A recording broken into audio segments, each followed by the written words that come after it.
With West Africa Democracy Radio. Je suis à Dakar, au Sénégal, et j'écoute la WADR 94.9 FM. West Africa Democracy. West Africa Democracy Radio. We are West Africa Democracy Radio. 94.9 FM. Dakar, Senegal. It's you speaking.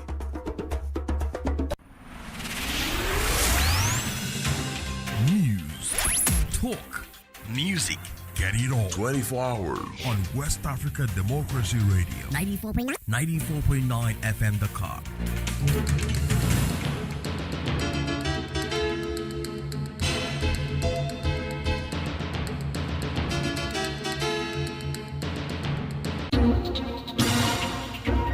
WADR, promoting dialogue. It's midday in Dakar and 1 o'clock in Porto Novo. Good afternoon and thank you for staying tuned to West Africa Democracy Radio, broadcasting on 94.9 FM and around the world on WADR.org. Welcome to Newslink. First, the top stories. Cameroon's President Biya wins controversial 8th term in poll. The incumbent has won. So I think it is time to dialogue. It is time to try to see how to make a consultation. Educational authorities in Mali temporarily suspend classes throughout the country. Former Gambian President Jammeh announces imminent return to the country. I can leave and come back after 6 months without preconditions. That is what is there. But I can go back to the Gambia as a Gambian citizen. And Monrovia to host an alleged MS-13 gang member raises safety concerns among Liberians. Please stay tuned for details of these stories and more. Here is Imo Edit with Newslink. Many thanks for joining our broadcast. Let's begin in Cameroon, where President Paul Biya, 92, the world's oldest head of state, has won re-election for an 8th term, according to official results announced on Monday by the Constitutional Council. The declaration comes amidst a series of protests that have rocked several cities and regional capitals of the Central African nation. According to the results, President Biya won with 53.66%, while opposition candidate Issa Chiroma got a vote of 35.19%. On Sunday, Cameroon's Minister of Territorial Administration, Paul Atanganji, said security forces arrested 3 terrorists who attempted to transport explosives to the northern region. According to Nji, the 3 suspects intended to infiltrate protesters and carry out terrorist attacks, adding that public order will be reinforced. Well, here is Dr. Yelo Ngaje Monono, is the program director of AU ECOSOG. Yes, it has just been declared that the incumbent has won. So I think it is time to dialogue. It is time to try to see how to make a consultation. I think one of the strong points that have been is that the president has been working in a coalition government. I think for a very long time, Issa Chiroma has not stand as a presidential candidate. And I think even Bello Buba, because they were all part of the presidential majority. So I think it is high time to start looking at how do you build this coalition back, and how do you build and looking at how to see how to have a government of national unity that can see how we can move forward as a nation. Well, so I think it's a very crucial time. We do have an extended conversation on the future of Cameroon in the next 7 years on our guest interview segment. We cross over to Côte d'Ivoire, where the nation awaits the final results of last Saturday's presidential election. Over the weekend, the Independent Electoral Commission gradually released the result from the country's departments and districts. These results so far show incumbent Alassane Ouattara running for a 4th term in the lead. Meanwhile, the election observation missions in Côte d'Ivoire are also reviewing their findings from the electoral process. Abdullah Hassan reports. The president of the Electoral Commission, Quibet Koulibaly, indicated that the voter turnout for this election was between 45 and 50%. Over the weekend, the Independent Electoral Commission published the results from the 111 departments, those of the Abidjan district, the capital, and Yamoussoukro. Incumbent President Alassane Ouattara is currently in the lead, with scores exceeding 65% after the votes were compiled in each area and the diaspora, including Gabon, Congo, Angola, Spain, and South Africa. The Electoral Commission is now calculating the total number of votes to publish the provisional results most likely today. Former Minister Jean-Louis Bion, a presidential candidate, has already congratulated President Ouattara on his re-election. On the eve of the announcement of the provisional election results, the various election observation missions are already presenting their findings. Several of them comment the election as generally successful, both in terms of organization and security. This is the case for the mission of the Community of Sahel-Saharan States, CENSAT, led by former Nigerian ambassador Baraya Usman El Haj. He says, the CENSAT observation mission commends the efforts of the government of the Republic of Côte d'Ivoire and the CEI, which made it possible to overcome the main challenges in organizing the election, namely the observance of opening and closing times in most polling stations and the logistical organization of the vote. The mission also congratulates the defense and security forces for their mobilization and actions in securing the electoral process. The Ivorian civil society, which also observed this election, as well as ECOWAS and the African Union AU, are expected to issue their statements in the coming hours. Abdullah Hassan filed a report still on electoral matters. Guinea's apex court continues to inaugurate special electoral committees several weeks before the December 28 presidential election, despite strong opposition. Recently, the Supreme Court appointed members of the panel of professional doctors and those of the Candidate Validation Commission. Across the country, some political actors are demanding a postponement of the election or a prior revision of the electoral code, while others are calling for the opening of an inclusive dialogue involving all stakeholders. These stakeholders include all suspended parties and leaders in exile before any progress is made in the election process. Francis Boniface completes the story. The Supreme Court carried out this key appointment for the electoral calendar in a climate of institutional uncertainty. First, the institution installed the members of the Multidisciplinary Board of Professional Doctors. This board, which will begin its work once the filing of candidacies has closed, is tasked with assessing and certifying the physical and mental fitness of all presidential candidates before submitting a report to the Apex Court.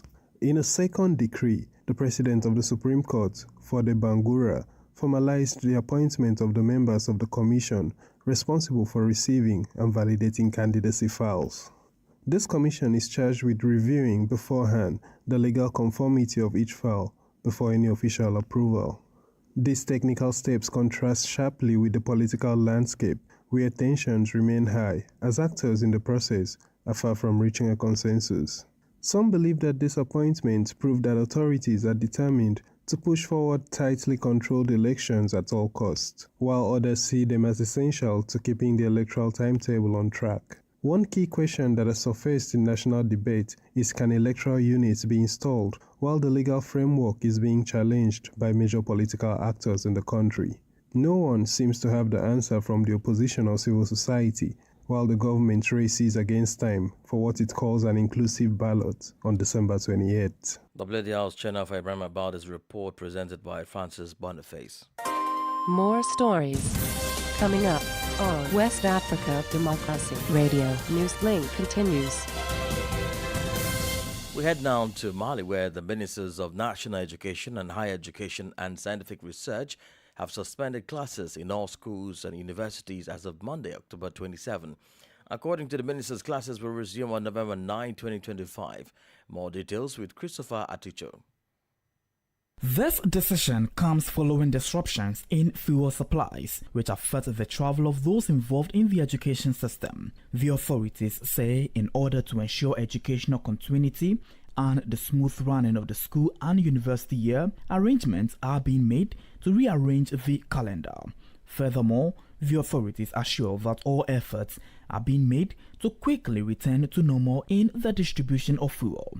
As a reminder, this situation is caused by a blockade imposed by the armed groups on the main roads leading to Bamako, particularly those linking the capital to the supply ports.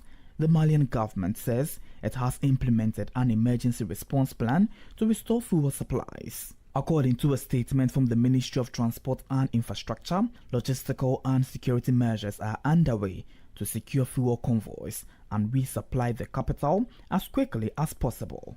While awaiting a return to normal, the daily lives of Bamako residents remain marked by frustration and paralysis. Transport services and even government offices are running at a slow pace, exacerbating the general discontent. Christopher Ticho filed that report. Meanwhile, former Gambian President Yahya Jammeh has announced his return to the country next month, 9 years after he went into exile. The announcement came through a WhatsApp call broadcast to a cheering crowd in his hometown of Kanilai.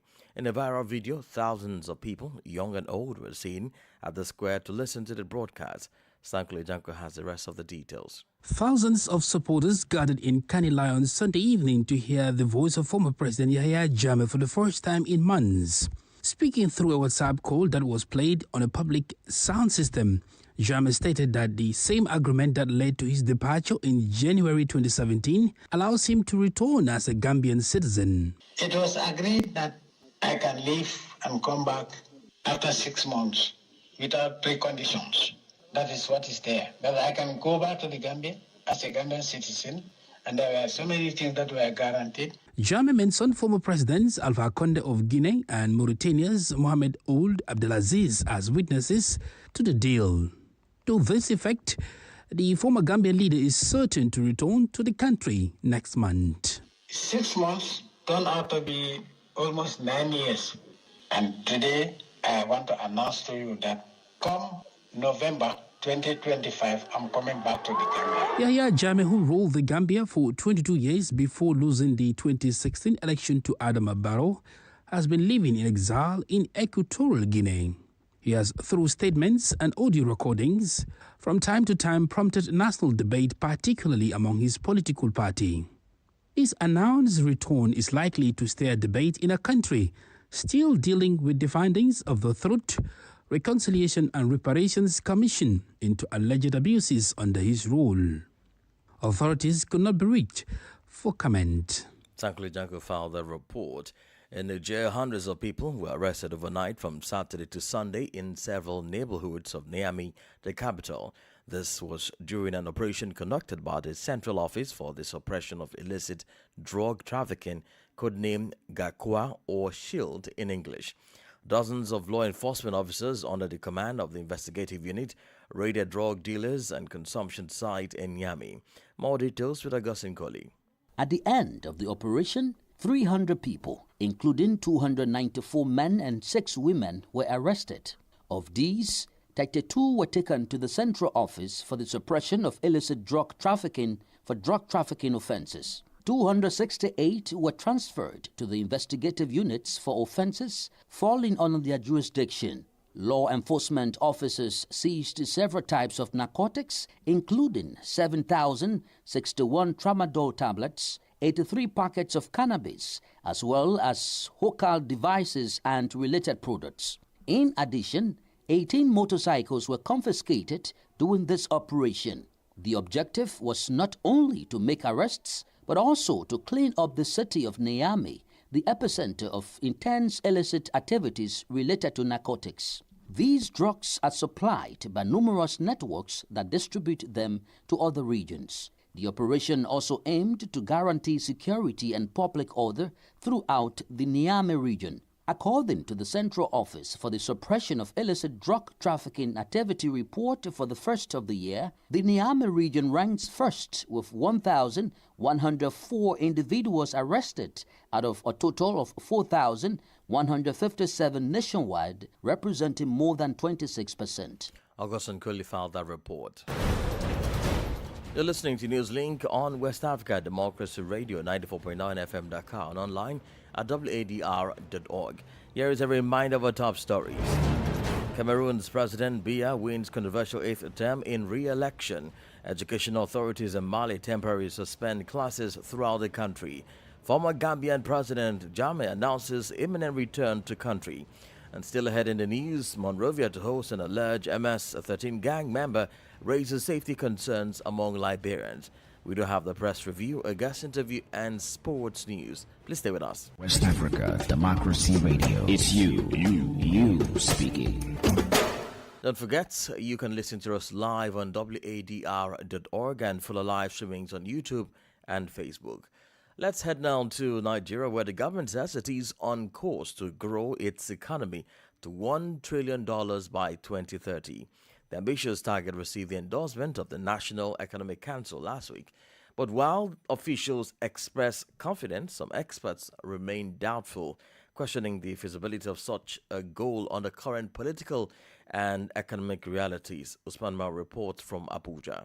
It was prayed that in order to support the march towards a $1 trillion economy by 2030, the National Economic Council should continue to support macroeconomic reforms. That was Nigeria's Minister of Budget and National Planning, Atiku Abubakar, announcing the National Economic Council's approval of President Bola Tinubu's economic vision. Since taking office in May 2023, President Tinubu has introduced a series of reforms he says will reposition Africa's largest economy, from ending fuel subsidies and stabilizing the naira to introducing tax reforms and empowering small and medium-scale enterprises. The government argues that these measures, though tough, are necessary to unlock growth and attract investment needed to achieve the $1 trillion mark. But while officials are upbeat, economic analysts remain divided.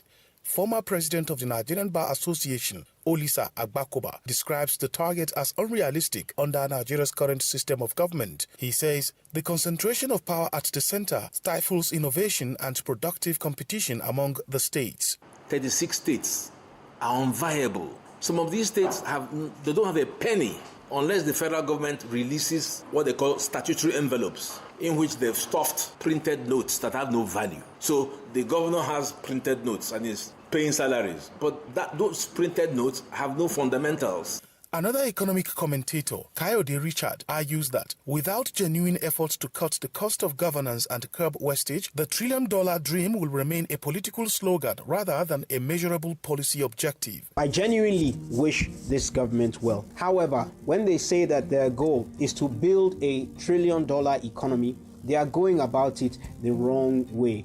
They are putting policies in place to make sure that the economy shrinks rather than grow. For now, the Tinubu administration maintains that Nigeria has all it takes to become a $1 trillion economy by 2030, a goal that, if achieved, would redefine the country's place in the global economic landscape. For Newslink on West Africa Democracy Radio, Usman Umar reporting from Abuja. The Liberian government's decision to temporarily host a notorious gang leader being deported by the United States has ignited debate and security concerns. Kilma Armando Abrego Gracia was identified by the U.S. as a member of the MS-13 gang, a transnational criminal organization infamous for its brutal violence. Announced on October 24, 2025, the decision flies in the face of Washington's firm stance that Abrego Garcia will never be permitted to reside within U.S. territory. However, Liberia's Foreign Minister Sarah Beisolo Nyanti explained that the government's move is rooted in humanitarian grounds and in response to a formal request from the U.S. State Department. WDL's Abraham Parker in Monrovia reports. Liberia's foreign minister emphasized the country's commitment to upholding the principles of human dignity, international solidarity, and compassion in times of distress. Justice Minister Oswald Toit has attempted to allay these fears by detailing a series of measures before and after the arrival of the gang leader Abrego Garcia in Liberia. Mr. Garcia is coming to Liberia not as a prisoner. He will be free to leave Liberia, freely to move about freely. His exit from the Republic of Liberia is guaranteed. There will be no harassment, no intimidation. However, these assurances have now fully acquired public unease. Political analysts in Liberia are calling for greater transparency, urging the government to disclose the motivation behind its decision. If the government is doing it for some kind of favor from America, the government should be clear. So if there's money exchanging hand or some kind of favor that they're getting, let them also be transparent to the citizen that we are doing this and we expect this in return. Nobody will just accept deportation for humanitarian sake. Many Liberians have expressed concern over the government's decision, given the pressing security challenges the country faces, from the crude to drug-related crisis to the high unemployment rate. MS-13, designated as a foreign terrorist organization by the United States. With origins in Los Angeles and El Salvador, the gang's reputation has raised the concerns among Liberians about potential security implications. For Newslink on WADR, April and Parker, Monrovia. President John Mahama of Ghana has launched free tertiary education for persons with disabilities. Mahama, at the launch over the weekend, said the initiative will be implemented through a revamped and fully digitized Students' Loan Trust Fund, SLTF, designed to ensure transparency, efficiency, and long-term sustainability. It stated that the initiative marks a significant step towards advancing equality and inclusion in Ghana's education system. Let me note that the National Service Authority had administered a limited scholarship for persons with disability in the past. But with this launch today, we're integrating the scholarship administered by the National Scholarships Authority in the past with a new Universal Disability Scholarship under the Student Loan Fund Trust. And let me emphasize, this initiative is not an act of charity. It is an act of justice and equality. It is a strategic investment in Ghana's most valuable resource, that is its people. Each student supported under this policy becomes an asset to our nation. Potential engineer, a teacher, an entrepreneur, a farmer or innovator, their success will strengthen Ghana's economy and enrich our collective humanity. Ghana's President John Dramani Mahama speaking there. This is the newspaper review. Stay abreast and find out what the top stories are in your country. This is the newspaper review. The newspaper review. Now we head back to Nigeria for the newspaper review with Usman Umar in Abuja. Hello and welcome to the press review from Nigeria's capital, Abuja. We have a couple of national dailies to take a look at today, but across major dailies, attention is on growing concerns about the direction of Nigeria's democracy. Former Vice President Atiku Abubakar is quoted as saying the country is sliding steadily into dictatorship under the current administration. The remarks have sparked conversation about governance, separation of powers, and the health of democratic institutions. Also on the political front, the trial of separatist leader Nnamdi Kanu has once again been adjourned, drawing criticism over prolonged legal delays and renewed calls for transparency in judicial proceedings. And now let's go over to the economy. Business headlines focus more on the cost of living squeeze. The Manufacturers Association of Nigeria, that is MAN, warns that weak consumer purchasing power is leaving warehouses full of unsold goods, a sign of deepening strain on both producers and households. At the same time, Dangote Refinery is making headlines for plans to expand capacity from 650,000 barrels per day to more than 1.4 million barrels in what analysts say is an effort to reposition Nigeria as a major refining hub for Africa and beyond. In other stories, the Nigerian Customs Service says it has intercepted illegal drug shipments worth over 5 billion naira at Tinkan Port in Lagos. Officials describe the bust as part of tighter border control aimed at curbing smuggling and transnational crime. Now, from the social pages, food prices and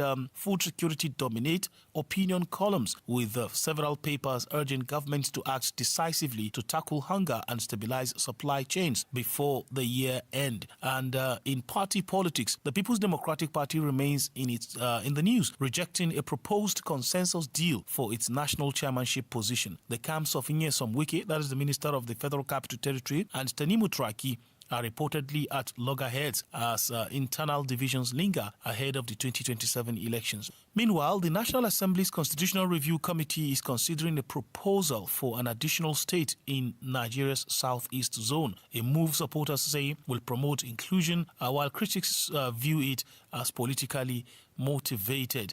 And that's the wrap on Press Review segment as I hand you back to the studios. Many thanks, Usman Umar.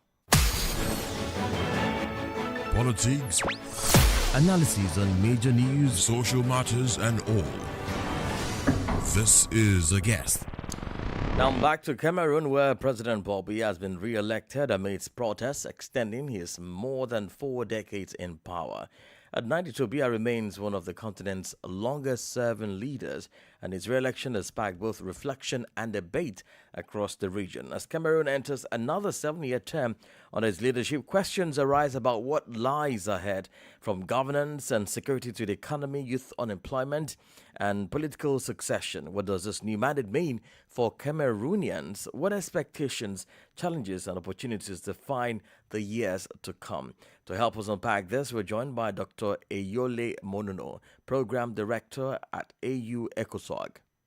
Yeah, I think it's unfortunate that we have such situations in terms of people going to the streets. But that's why I'm saying that I think we need to look ahead and to see how we can construct. I think to me, one of the key things is that there's a very crucial election which is coming up in February. And I think that is where the oppositions can start having some roots in terms of taking councils, in terms of winning more seats in parliament. So I think it's time for them, instead of fighting, is to see how they can regroup, strategize, and see how to mobilize for that. And I think it's for every party to look at that. I think that is that just been declared that the incumbent has won. So I think it is time to dialogue. It is time to try to see how to make a consultation. I think one of the strong points that have been is that the president has been working in a coalition government. I think for a very long time, Issa Chiruma has not stand as a presidential candidate, and I think even Bello Buba, because they were all part of the presidential majority. So I think it is high time to start looking at how do you build this coalition back, and how do you build and looking at how to see how to have a government of national unity that can see how we can move forward as a nation. Well, so I think it's a very crucial term. Yes. Do you think he may likely want to go for another term if he finishes this one, or what do you think will play out in between this last tenure? I think that's a call for many. I believe that it's a very tricky thing. I think many Cameroonians might just want to see a certain level of stability, and I believe from my own perspective and observation is that they might want to see how to create the position of a vice president and to see how to. So I think there'll be. This is what a lot of people will be observing at this time. What happens in looking at his age and all of that, and I think that is where there's a lot of question, and I think the president taking office have to come out to reassure Cameroonians in terms of his ability, and also to see how he can reform in terms of the government. I think a lot of people too are frustrated for the fact that for close more than 6 years, we've not had a ministerial government has changed. So I think those are some of the frustrations that have been expressed in the ballots. And so I think at this point there's a lot that needs to be done in order to see how to reassure Cameroonians of his ability to also try to look at the mechanism. Because I think when many people look at it, they are looking at, okay, the president of the Senate who is next, himself is not of good health and all of that. So I think those are some of the worries of many Cameroonians. So I think he has to reassure Cameroonians of that stability, and even the aspect of transition. And I think those are some of the key areas that needs to be worked as soon as possible. I think what might calm down is the speed in which some certain reforms that are being the clarion calls in terms of reforms, in terms of government, in terms of change, that needs to come. And I think that is going to reassure the population of his ability to manage the country. So, but I can't talk about maybe the next 7 years. I think it's still a long time to say that. Thank you. Dr. Yellow, thank you so much for your time. Thank you. And Dr. Eyole Monono, Program Director at AU ECOSOG. Well, in sport news, Super Eagles captain William Truseko has sounded a note of caution ahead of the 2025 Africa Cup of Nations AFCON, insisting that Nigeria's Group C opponent, Tunisia, Uganda and Tanzania, will pose a tough challenge when the continental tournament kicks off in Morocco this December. The three-time African champions are aiming to bounce back from the heartbreak of their 2023 AFCON final defeat to Cote d'Ivoire as they seek to capture fourth continental title. But Truce Ekong believes that there will be no easy games for Nigeria in Morocco. And we've come to the end of this edition of Newslink on West Africa Democracy Radio, 94.9 FM Dakar, Senegal. Thank you for listening. And many thanks to Mustafa Sek and Ismaila Kamara for the technical support. Let's give the conversation common in all of our social media platforms, X, TikTok, Instagram, at WDR English. Coming up at the bottom of the hour is a repeat broadcast of our flagship health program, Well Buddy. I am Imo Edit. Good afternoon. And many thanks to you for listening to Newslink via Hot 104.3 FM, New Me FM 94.0, Hilltop Radio 104.7 FM, and Veritas Radio 102.9 in Banjul, the Gambia. We also appreciate our listeners in Liberia via Alternative Youth Radio 98.9 FM, Lofa County, Radio Kagama 94.5 FM, Nibe County, DCN Radio 91.3 FM, Riverside County, Wakat FM Radio, Banga, Liberia, Radio Gaf FM 91.3 Sierra Leone in Nigeria, and Love 104.5 FM Abuja. For you listening via Radio Pad 95.1 Damango, Savannah region, and on Royals FM 104.7 Wenchi, Ghana, we say a big thank you. Remember, West Africa Democracy Radio is all about you, your views, and your